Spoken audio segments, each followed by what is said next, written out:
ఇవాల్టి క్లాస్ వీడియోలో మనము కేక్ అనేది ఎలా అసెంబ్లీ చేయాలి అండ్ షార్ప్ ఎడ్జెస్ అనేది ఎలా క్రియేట్ చేసుకోవాలి, బేసిక్ డిజైనింగ్ అండ్ బేసిక్గా ఒక నేమ్ అనేది ఎలా రాయాలి కేక్ మీద, ఇవన్నీ కూడా చూడబోతున్నాం. ఫస్ట్ కేక్ అసెంబ్లీ చూద్దాము. కేక్ అసెంబ్లీ చేసేది వచ్చేసి 2 మెథడ్స్ ఉంది. ఈ ఫ్రాస్టింగ్ని పైపింగ్ బ్యాగ్ యూజ్ చేసుకొని ఒక మెథడ్లో అప్లై చేసుకోవడం, ఇంకోటి రఫ్గా ప్యాలెట్ నైఫ్ తోటి అప్లై చేయడం అనమాట. 2 మెథడ్స్ నేను చూపిస్తాను. సో ఫస్ట్ మెథడ్ వచ్చేసి పైపింగ్ బ్యాగ్ని ఈ విధంగా మీరు ఒక గ్లాస్లో అరేంజ్ చేసుకొని అందులో స్పాచులా యూస్ చేసి, మనం లాస్ట్ సెషన్లో చూసాం కదా చాక్లెట్ మూస్ ఫ్రాస్టింగ్ అనేది ఎలా చేయాలనేది, ఆ ఫ్రాస్టింగ్ అంతా కూడా ఇందులో మనము నింపేసుకుందాము. విప్పింగ్ క్రీమ్ ఎలా బీట్ చేసుకోవాలి అండ్ దాంతో ఈ చాక్లెట్ మూస్ ఫ్రాస్టింగ్ ఎలా చేయాలి అనేది కూడా మనము ప్రీవియస్ క్లాస్లో చెప్పుకున్నాం. చూడని వాళ్ళు ఎవరైనా ఉంటే ఆ వీడియో లింక్ని నేను డిస్క్రిప్షన్లో ఇస్తున్నాను అండ్ పైన కూడా మెన్షన్ చేశాను, వెళ్ళి చూసేసి రండి. ఎందుకంటే ఇది దాని తర్వాత కంటిన్యూషన్ వీడియో, మీరు అది చూడకపోతే ఇది అర్థం అవ్వదు. సో ప్లీజ్ చెక్అవుట్, ఓకేనా. తర్వాత పైపింగ్ బ్యాగ్ని ఒక చిన్న హోల్ లాగా రౌండ్ కట్ అనేది ఇచ్చుకోండి. ఎడ్జ్లో ఇచ్చిన తర్వాత స్క్రాపర్ యూస్ చేసి ఈ విధంగా మీరు కొద్దిగా ముందుకి నెట్టుకోండి. క్రీమ్ని ఒకసారి ఎయిర్ గ్యాప్స్ ఎక్కడన్నా ఉన్నాయేమో అని లైట్గా ఒత్తుకోండి, ఓకేనా. నెక్స్ట్ వచ్చేసి మనము ఈ స్పాంజ్ని కేక్ బోర్డ్ మీద అయితే స్టిక్ చేసుకున్నాం కదా, ప్రీవియస్ క్లాస్లో చూసారు కదా మీరు. లైట్గా క్రీమ్ అప్లై చేసి లాస్ట్ లేయర్ అయితే పెట్టున్నాం కదా. ఈ స్పాంజ్ స్లైసింగ్ అనేది ఎలా చేయాలి, స్పాంజ్ మేకింగ్ వీడియో అన్నీ కూడా ప్రీవియస్ క్లాసెస్లో ఉన్నాయి. చూడని వాళ్ళు చూసేసి ఇక్కడికి రండి, అప్పుడే మీకు అర్థమవుతుంది, ఓకేనా. ఇంకా ఈ షుగర్ సిరప్ వీడియో కూడా మనం లాస్ట్ క్లాస్లో చూసాం కదా. సో ఈ వీడియోని ఎవరైనా మిస్ అయిన ఉంటే మెన్షన్ చేస్తున్నాను, చూసేసేయండి. దాన్ని నేను ఫుల్గా కూల్ అయిన తర్వాత ఫ్రిడ్జ్లో అయితే పెట్టాను. ఇప్పుడు ఆ కేక్ మనం అసెంబుల్ చేస్తున్నాం కాబట్టి ఇప్పుడు మనం ఈ సిరప్ తీసి యూస్ చేస్తున్నట్లయితే ఆ కూలింగ్ సిరప్ అనేది ఒక్కొక్క బబుల్స్లోకి స్పాంజ్లోకి వెళ్ళి మంచి ఫ్లేవర్, టేస్ట్ అనేది, టెక్స్చర్ అనేది ఇస్తుందన్నమాట. సో మీరు కూడా ఈ మెథడ్ని ఫాలో చేయండి. కూల్ అయిన తర్వాత ఫ్రిడ్జ్లో ఉంచి తర్వాత కేక్ అసెంబ్లీకి యూస్ చేస్తే చాలా బాగుంటుంది కేక్స్ అన్నీ, ఓకేనా. ఈ విధంగా మనము కొద్దిగా స్ప్లిట్ చేసుకుందాము. నేను ఈ బాటిల్ ఎలా ప్రిపేర్ చేశాను అంటే, నార్మల్గా ఇది బయట దొరుకుతుంది.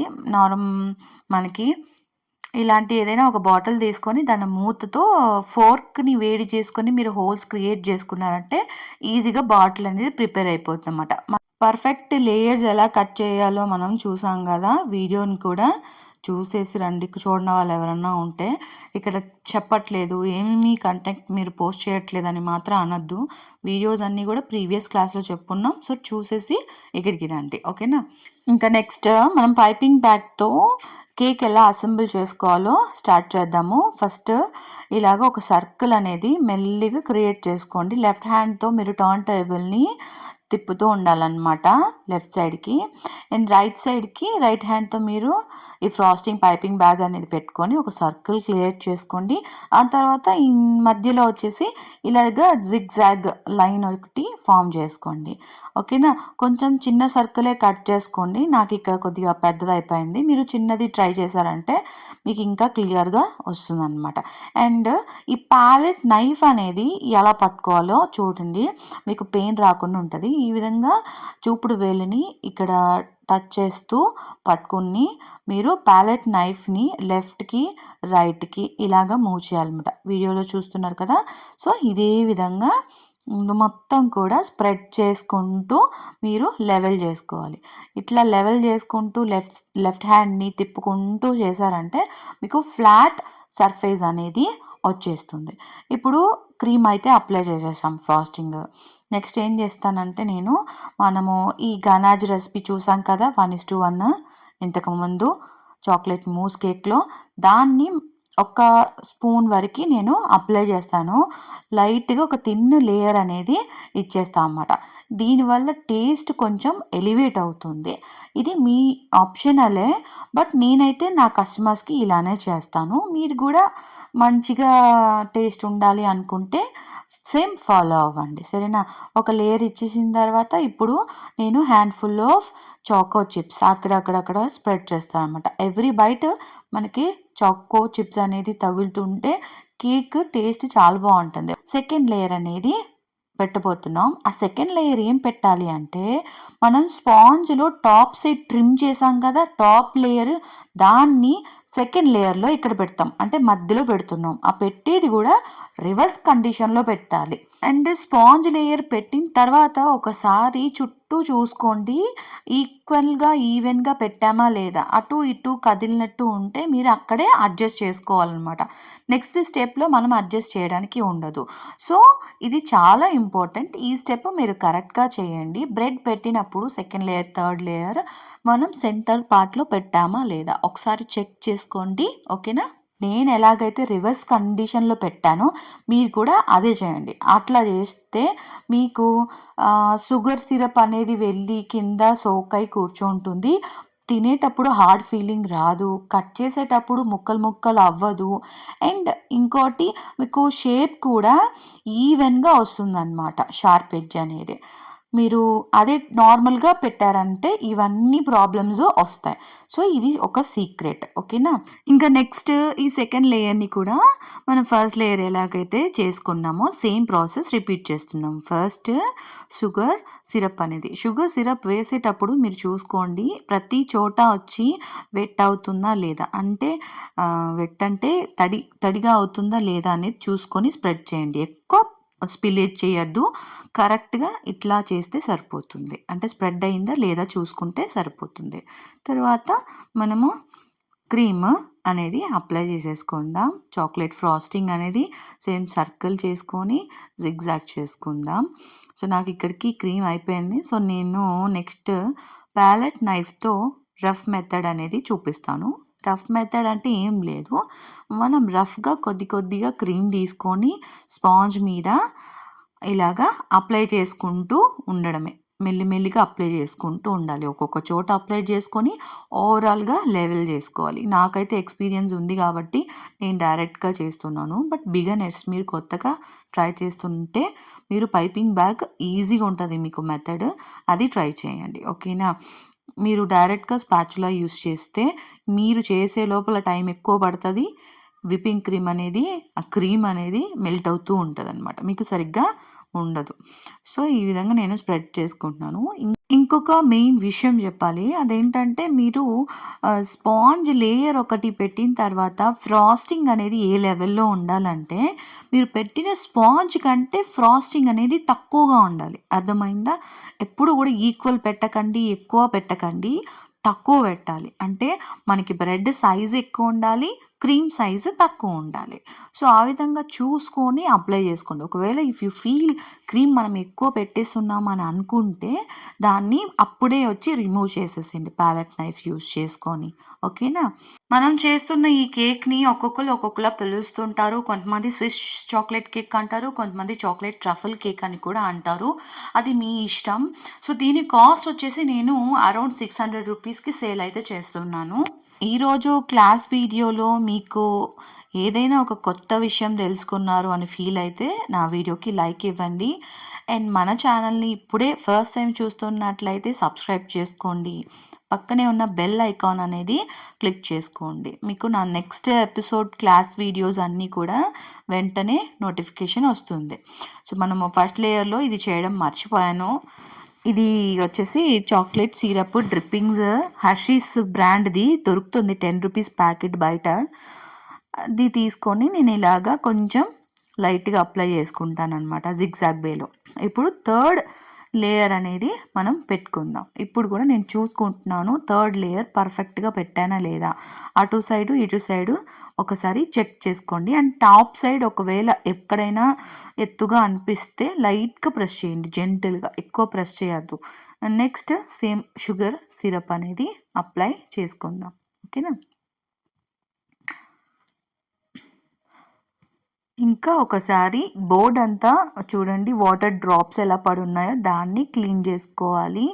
లేదంటే ఆ వాటర్ అంతా కూడా బాటమ్ లేయర్ అనేది పీల్ చేసుకుంటుంది. అప్పుడు మీకు ఇంకా సాఫ్ట్ అయిపోతుంది స్పాంజ్. ఇంకా ఇప్పుడు మనము క్రమ్ కోట్ అనేది చేసుకుంటున్నాం. ఫస్ట్ కోటింగ్ అని క్రమ్ కోట్ అంటారు. ఎందుకంటే బ్రెడ్ క్రమ్స్ ఉంది కదా, దాన్ని అరెస్ట్ చేయడం కోసం మనం అప్లై చేస్తాం క్రీమ్. ఇది లైట్గా ఒక లేయర్ మాత్రమే మీరు అప్లై చేయండి. ఎక్కువ క్రీమ్ క్రమ్ కోట్కి పెట్టద్దు. లైట్గా ఒక్క చుట్టూ మీరు అప్లై చేస్తే చాలు. సో నేను ఇక్కడ రఫ్గా ప్యాలెట్ నైఫ్తో వేస్తున్నాను. మీరు పైపింగ్ బ్యాగ్ యూజ్ చేసుకొని కోటింగ్ అనేది ఇచ్చుకోండి. ఓకేనా. ఫస్ట్ మనము రఫ్ కోటింగ్ అనేది ఓవరాల్ కేక్ ఎక్కడెక్కడ బ్రెడ్ కనిపిస్తుందో అక్కడంతా మనం ఒక రఫ్ కోటింగ్ అనేది ఇచ్చేసుకుందాం. ఓకేనా. ఇప్పుడు స్క్రాపర్తో మనం స్క్రాపింగ్ అనేది స్టార్ట్ చేద్దాం. అది బోత్ సైడ్స్ ఇలాగ షార్ప్ ఎడ్జ్ అనేది ఉండాలి. సో ఇలాంటి ఒక స్క్రాపర్ అనేది యూజ్ చేయండి. అండ్ అది కూడా కట్ చేస్తున్నట్టు 90 డిగ్రీస్ పెట్టకూడదు. కొంచెం 45 డిగ్రీస్కి ఇలాగ స్లైట్గా ఆనిచ్చి మీరు లెఫ్ట్ హ్యాండ్ తోటి టేబుల్ని రొటేట్ చేసుకుంటూ ఉండాలన్నమాట. అండ్ ఎవ్రీ టైం స్క్రాప్ చేస్తున్నప్పుడు దాన్ని రిమూవ్ చేయాలి, ఎక్సెస్గా వచ్చిన క్రీమ్ని. ఇదే విధంగా మెల్లిమెల్లిగా మీరు లెఫ్ట్ హ్యాండ్ తోటి టర్న్ టేబుల్ని రొటేట్ చేసుకోండి. అండ్ రైట్ హ్యాండ్ తోటి స్క్రాపర్ని లైట్గా తగిలించి 45 డిగ్రీస్లో స్ట్రైట్గా పెట్టుకోండి స్క్రాపర్ని. ఇలాగే మీరు టర్న్ టేబుల్ రొటేట్ చేస్తూ స్క్రాప్ చేసుకుంటూ ఉంటే మీకు త్వరగా వచ్చేసి సైడ్స్ అనేది షార్ప్ ఎడ్జ్ క్రియేట్ అయిపోతుంది. ఓకేనా. స్క్రాపింగ్ చేసుకున్న తర్వాత మనం ఓవరాల్ కేక్లో ఎక్కడెక్కడ క్రీమ్ నీడ్ ఉంది అంటే సమ్ హోల్స్ లాగా క్రియేట్ అవ్వడం, లేదా అన్ఈవెన్గా ఉండడం, హెచ్చు తగ్గులుగా ఉండడం ఉంటుంది కదా, అలాంటి ప్లేసెస్లో లైట్గా మీరు ఒక్కొక్క దగ్గర చూసుకొని ప్యాలెట్ నైఫ్ తోటి క్రీమ్ కొద్దిగా తీసుకొని అప్లై చేసుకోండి. అప్లై చేసిన తర్వాత మళ్ళీ మనం సెకండ్ టైము ఒకసారి స్క్రాప్ అనేది చేసుకుందాం. స్క్రాప్ చేసుకున్న తర్వాత వచ్చిన ఎక్సెస్ క్రీమ్ అంతా కూడా ప్యాలెట్ నైఫ్తో తీసేసేయండి, లెవెల్ చేసుకోండి. ఇప్పుడు దీని క్రమ్ కోటింగ్ అయితే అయిపోయింది కదా, దీన్ని మనం ఒక హాఫ్ అన్ అవర్ వరకు ఫ్రిడ్జ్లో ఉంచుకోవాలి. అట్లీస్ట్ 20 మినిట్స్ అయినా ఉంచి తర్వాత ఫైనల్ కోటింగ్ అనేది స్టార్ట్ చేయండి ఎప్పుడైనా, సరేనా. అలా చేస్తే మీకు ఆ క్రమ్ కోటింగ్ అనేది బాగా సెట్ అవుతుంది. నెక్స్ట్ ఫైనల్ ఫినిషింగ్ అనేది బాగుంటుంది అనమాట. ఇప్పుడు మనం ఫైనల్ ఫినిషింగ్ అనేది స్టార్ట్ చేద్దాం. ఫైనల్ కోటింగ్ కూడా సేమ్ అలాగనే లైట్గా క్రీమ్ వచ్చి ఓవరాల్ అప్లై చేసుకోవాలి. కేక్ మొత్తం రఫ్గా ఫస్ట్ అప్లై చేసుకోవాలి. సో ఎవ్రీ కోటింగ్ వచ్చి 2 టైమ్స్ మనము స్క్రాపింగ్ అనేది చేసుకుంటాం, 2 టైమ్స్ అనేది లెవెల్ చేసుకుంటాం. ఫస్ట్ లెవెల్లోనే మీకు పర్ఫెక్ట్గా రాదు, సమ్ టైమ్స్ వస్తుంది. ఒకవేళ ఫస్ట్ లెవెల్లో రాకపోతే లెవెల్ చేసుకున్నప్పుడు సెకండ్ లెవెల్ అనేది మీరు దాన్ని కరెక్ట్ చేసేయచ్చు. ఓకేనా. క్రమ్ కోటింగ్ మీరు 80% స్ట్రైట్గా వచ్చింది అంటే ఓవరాల్ కేక్ అనేది 100% ఫైనల్ కోటింగ్లో తీసుకొచ్చేయచ్చు. ఇప్పుడు ఫైనల్ కోటింగ్ ఇచ్చేసాం కదా, స్క్రాప్ చేసుకున్న తర్వాత ఇప్పుడు టాప్ సైడ్ ఇట్లా ప్యాలెట్ నైఫ్ యూస్ చేసి మీరు కొద్దిగా క్రీమ్ అనేది సెంటర్లోకి, రైట్ సైడ్ నుంచి సెంటర్లోకి స్క్రాప్ చేసుకుంటూ రావాలి ప్యాలెట్ నైఫ్ తోటి. ఎక్కడైనా గుంతలు అనిపిస్తే కొద్దిగా క్రీమ్ అప్లై చేసేసి అలా మెల్లిమెల్లిగా మీరు లెఫ్ట్ హ్యాండ్ తోటి రొటేట్ చేసుకుంటూ రైట్ హ్యాండ్తో ప్యాలెట్ నైఫ్ యూజ్ చేసుకొని చేసుకోండి. ఈ విధంగా మీరు ఎవ్రీ కోటింగ్ వచ్చేసి 2 టైమ్స్ లెవెల్ చేసుకోండి. ఎక్కడైనా ఇట్లా కానీ ఈవెన్గా ఉంది అనుకుంటే టాప్ సైడ్స్ ప్రతి సైడ్ చూసుకొని లెవెల్ చేసుకొని ఫైనల్గా ఒకసారి మళ్ళీ స్క్రాప్ చేసుకొని వైప్ చేసేసుకుంటే అయిపోతుంది. చూడండి, కేక్ బోర్డు కింద క్రీమ్ అంతా అప్లై అయింది కదా, ఇది చూసేకి కొంచెం బాగోదు. సో దీన్ని మనం టిష్యూ పేపర్ తోటి క్లీన్ చేసేసుకోవాలన్నమాట. కోటింగ్ అయితే అయిపోయింది. ఓవరాల్ చూడండి ఎంత షార్ప్ ఎడ్జ్ సైడ్స్లో, టాప్ సైడ్ ఎంత నీట్ ఫినిషింగ్ వచ్చిందో. ఈ టిప్స్ అన్నీ యూజ్ చేసుకొని మీరు కూడా ట్రై చేయండి. తప్పకుండా ఇనిషియల్లో కష్టంగా అనిపించవచ్చు, కానీ మీరు ఎక్స్పీరియన్స్ అయితే ఈజీ అయిపోతుంది. ఓకేనా? ఇప్పుడు దీని మీద మనము డ్రిప్పింగ్స్ అనేది వేసుకుందాం. మనం చేసున్నాం కదా ప్రీవియస్ క్లాస్‌లో గనాజు రెసిపీ. ఇప్పుడు ఇది థిక్‌గా ఉంది గదా! కొంచెం థిన్ కన్సిస్టెన్సీకి తీసుకొని రావాలి. దానికోసం మనము కొంచెం కొంచెంగా ఇందులో వాటర్ అనేది మిక్స్ చేసుకుందాం. మీరు పాలు కూడా మిక్స్ చేసుకోవచ్చు. మీ ఇష్టం. సో, కన్సిస్టెన్సీ చెక్ చేయడం ఎలా అనేది నేను చెప్తాను. కొద్దిగా మిక్స్ చేసుకోండి వాటర్. ఒకేసారి ఎక్కువ పోసుకోకూడదు. సరేనా? ఇప్పుడు మిక్స్ అయిన తర్వాత ఒక్కసారి డ్రిప్పింగ్ కన్సిస్టెన్సీ కరెక్ట్‌గా ఉందా లేదా ఎలా చెక్ చేయాలో ఇప్పుడు చెప్తాను. బ్యాక్ సైడ్ కేక్‌కి ఒక డ్రిప్పింగ్ అనేది ఇచ్చి చూడండి. ఫస్ట్ నేను డ్రిప్పింగ్ ఇచ్చిందొచ్చేసి అక్కడికి ఎళ్లి ఆగిపోయింది. తర్వాత ఇంకొంచెం వాటర్ మిక్స్ చేసుకున్నాను నేను. సో, అది ఇంకొంచెం దూరం ఎళ్లి ఆగిపోయింది. డ్రిప్పింగ్ కన్సిస్టెన్సీ ఇలాగే ఉండాలి. కేక్ మిడిల్ వరకు ఎళ్లి అక్కడికి ఆగిపోవాలి. కిందికి టచ్ అవ్వకూడదు. టచ్ అయిపోతే అది టూ మచ్ అనమాట. సో, కరెక్ట్ కన్సిస్టెన్సీ అయితే ఇలానే ఉండాలి. సో, ఓవరాల్ కేక్ అంతా టాప్ సైడ్ అప్లై చేసి ప్యాలెట్ నైఫ్ తోటి లెవెల్ చేసుకోండి వీడియోలో చూపిస్తున్న విధంగా. తర్వాత మన డ్రిప్పింగ్స్ ఎక్కడెక్కడైనా తక్కువ అనిపిస్తే మనము మెల్లిమెల్లిగా యాడ్ చేసుకుందాం. ఈ విధంగా ఓవరాల్ అయిపోయిన తర్వాత ఒక చిన్న సెంటర్ లుక్ కోసం మనం టాప్ సైడ్ ఇలాగా వేవీనెస్ అయితే క్రియేట్ చేసుకున్నాను నేను ప్యాలెట్ నైఫ్ తోటి. ఇది వచ్చేసి మీరు ప్యాలెట్ నైఫ్ పట్టుకొని రైట్ సైడ్ నుంచి సెంటర్లోకి వస్తూ ఉండాలి. లెఫ్ట్ సైడ్ రొటేట్ చేస్తూ ఉండాలన్నమాట. ఈ విధంగా చేస్తూ ఉంటే మీకు మెల్లిగా తిప్పుకుంటూ చేయండి వచ్చేస్తుంది. రోసెట్ డిజైనింగ్ కోసం నేను N1 నాజల్ని యూస్ చేస్తున్నాను. పైపింగ్ బ్యాగ్లో నాజల్ పెట్టేసుకొని మీరు క్రీమ్ ఫిల్ చేసుకొని ఇలా మెల్లిగా ప్రెస్ చేసుకుంటూ క్రీమ్ని మీరు రొటేట్ చేయండి. ఈజీగా రోసెట్స్ క్రియేట్ అయిపోతుంది. తర్వాత లైట్‌గా స్ప్రింకిల్స్ అక్కడక్కడ నేను వేసుకుంటున్నాను. కేక్ మీద నేమ్ రాయడం కోసం నేను చిన్న హోల్ ఉన్న నాజిల్ అయితే యూజ్ చేస్తున్నాను. వైట్ క్రీమ్ తోటి యూజ్ చేసి నేమ్ అయితే రాసేసానమాట. ఈ 2 నాజిల్ లింక్స్‌ని కూడా నేను డిస్క్రిప్షన్‌లో ఇస్తాను. అవసరం ఉన్నవాళ్ళు చూసి తీసుకోండి. మన ఛానల్‌ని కంటిన్యూయస్‌గా ఫాలో అవ్వండి. ఏమైనా డౌట్స్ ఉంటే కామెంట్స్‌లో చెప్పండి. మళ్ళీ కలుద్దాం నెక్స్ట్ ఎపిసోడ్‌లో.